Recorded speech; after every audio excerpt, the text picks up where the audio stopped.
dry lips, I think. Okay, I want to explain narcissism. The psychology is really interesting, and I've grown up around a lot of narcissistic types of people. So, one thing is that if you are around somebody who is truly narcissistic and you want to keep them in your life, because there's an odd paradox in that we start labeling narcissists as like narcs and you're just a narcissist and all this stuff, and they become just an object of that, and that's a trait of narcissism. And so when you're around a narcissist, you become a narcissist. It's just inherent. It's like Stockholm. It's called Stockholm effect in a way, and there's nothing really other than, truly healthy people will let bygones be bygones, and they'll just move on and continue on with their life. They won't go around and they won't indulge in the shaming and the blaming of these people as an object. So there's a lot of times these people that start blaming people for being narcissistic, they too are then narcissistic. And you look at how, it's like a schoolyard bully, right? So whether or not you stand up to the bully, I stood up to the bullies. So we didn't have bullies because maybe I got a reputation or something. We kind of pick on each other, give each other a hard time. But the actual bullying was long gone. And in the first grade, we had a 6th grade bully, and my friend was crying, and I saw him over him, so I climbed on his back and choked him out. And so from then on, we never really had any bullying. If I noticed it, I would go and see what the hell was happening and stuff. And oftentimes it would just kind of stop. I got a lot of attention, I got kind of harassed and picked on and stuff like that, but it was never anything that you needed to fight over anymore. So we had a good 12 years of school, and the generic, stereotypical kids that would be bullied, the really weird kids, nobody fucked with them. Nothing happened to them. We just kind of left them alone. And that was it.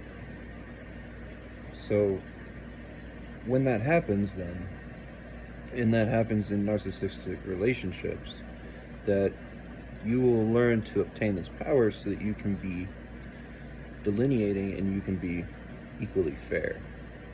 To a narcissist, though, they will blame you for that because they want to obtain that power, though you have to obtain it from them so that you can mediate and be fair, right? Well, then they target you for that. And so there's this problem in psychology where a lot of the times these people that will blame people for being narcissistic have to become narcissistic to prove that they are narcissistic, creating an object from them to gain control over them. And it's like when a cheater, somebody in a monogamous relationship cheats, they will blame you for them cheating instead of just ending the relationship. I've told every girlfriend I've ever had, and I've been cheated on by every single fucking female, that I respect monogamy. If you're gonna be using the term that you're my girlfriend and you want to cheat, just break up with me. Do it right then and there. I don't give a shit. Don't break the agreement, because you're going to ruin my ability to trust people. Over time, I can't trust people anymore. I see them all as objects because of this.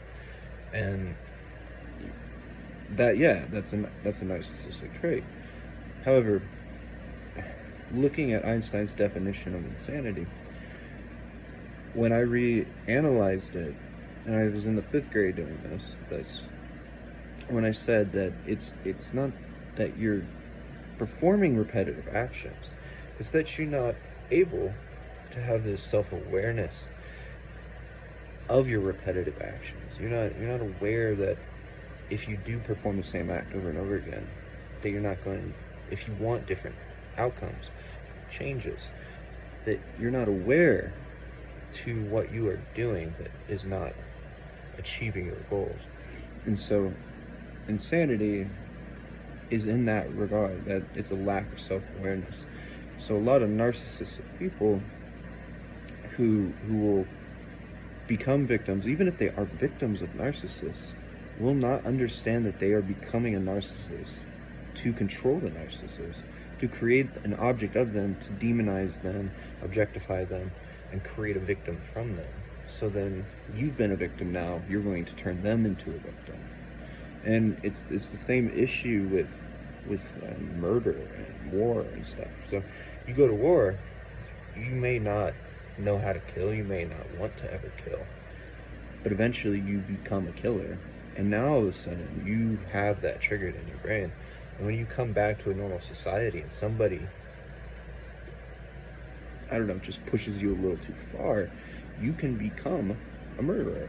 And it's just that little bit extra in how it's hypocrisy consumes us all, essentially. But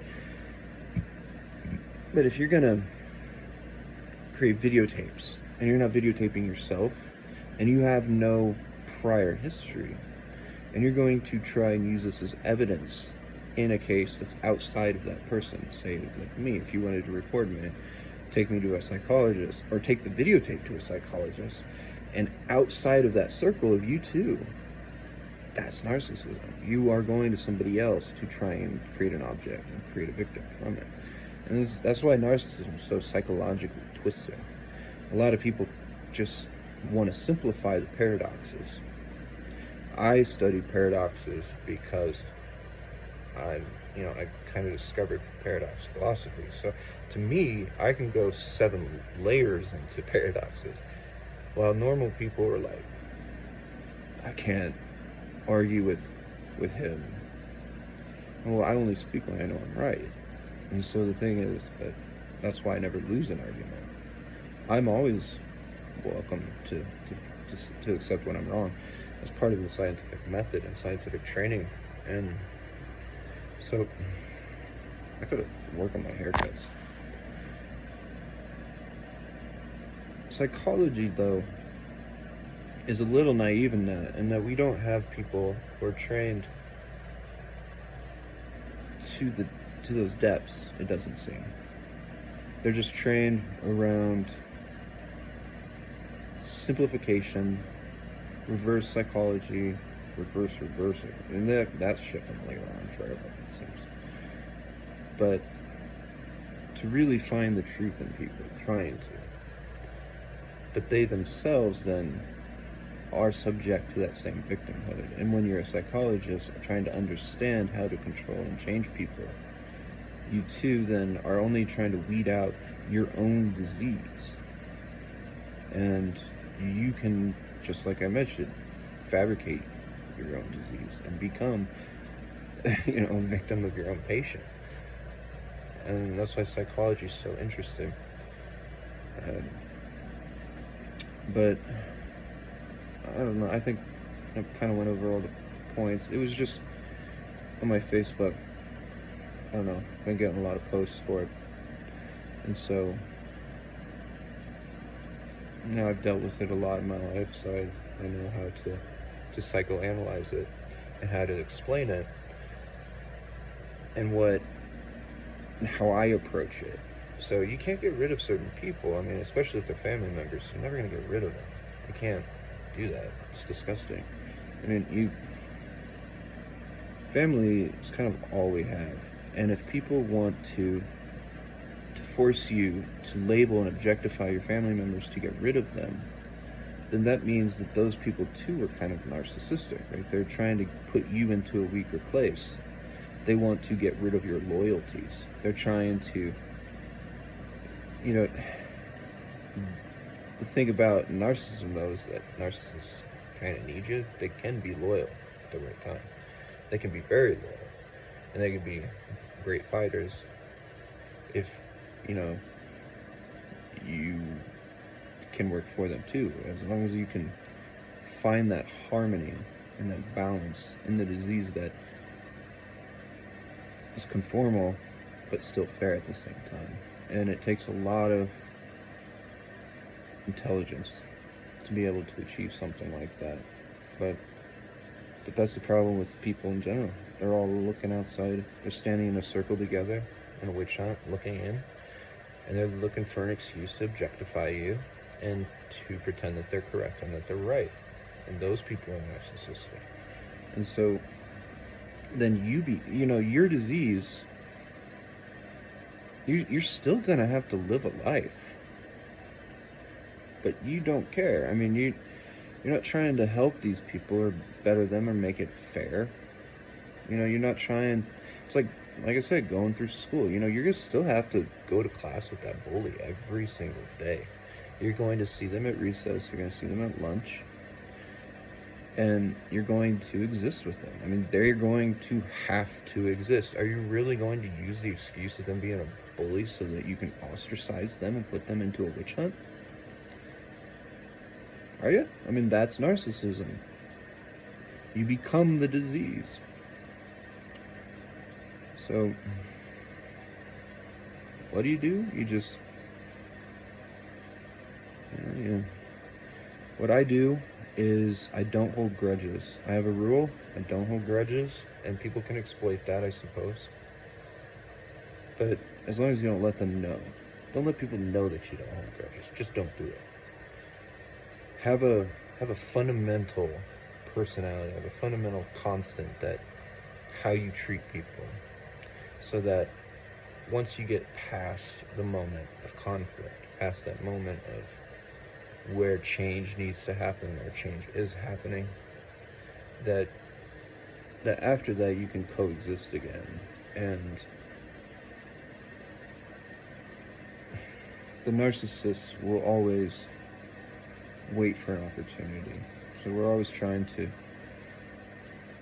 find that medial ground, but opportunists, they will just wait and wait and wait. And so you always gotta be on top of it, I suppose. Just like the bully, you don't wanna let some kid walk down the wrong alley alone, where bullies just bottle everything up, right? And he's waiting for that moment where you're finally vulnerable. What is going on with my iris? Is that the pupil? My phone? Looks like it's turning into a cat eye or something. Anyway, so that's it. That's the psychology of. I want to touch on the psychology of narcissism.